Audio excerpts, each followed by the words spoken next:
Direction le Moyen-Orient maintenant, où la tension monte. Les États-Unis et l'Iran se sont affrontés toute la nuit. Madeleine Rivera est avec nous depuis Washington pour faire le point sur ces frappes. Bonjour Maddy. Bonjour. Les États-Unis affirment avoir intercepté 6 missiles tirés par l'Iran vers le Koweït et Bahreïn. Un 7e n'a pas atteint sa cible.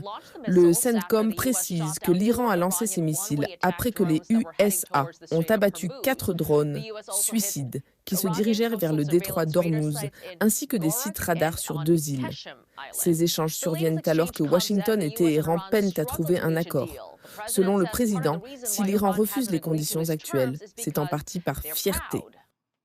S'ils sont si désespérés, Monsieur le Président, pourquoi n'ont-ils pas encore C'est parce dit qu'ils oui? sont forts, ils sont fiers. Ils vont devoir faire des choses qu'ils n'auraient jamais imaginé faire un jour. Ils n'ont plus le choix. Et cela prend un peu de temps. On parle de 47 ans où ils ont pu faire tout ce qu'ils voulaient sans jamais être inquiétés. Le président a aussi fait une estimation de l'arsenal de drones et de missiles qu'il reste encore à l'Iran. Nous savons où se trouvent leurs drones et la plupart de leurs usines de fabrication ont été détruites. La majorité des rampes de lancement et des sites de production de missiles sont désormais hors d'usage, mais ils conservent une certaine capacité.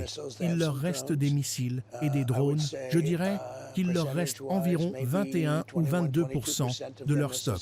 C'est encore beaucoup, mais ce n'est plus rien comparé à ce qu'ils possédaient avant nos Un premières frappes. conseiller militaire iranien affirme que l'Iran doit pouvoir accéder aux milliards de dollars de ses avoirs gelés, qualifiant cela de mesure nécessaire pour instaurer la confiance.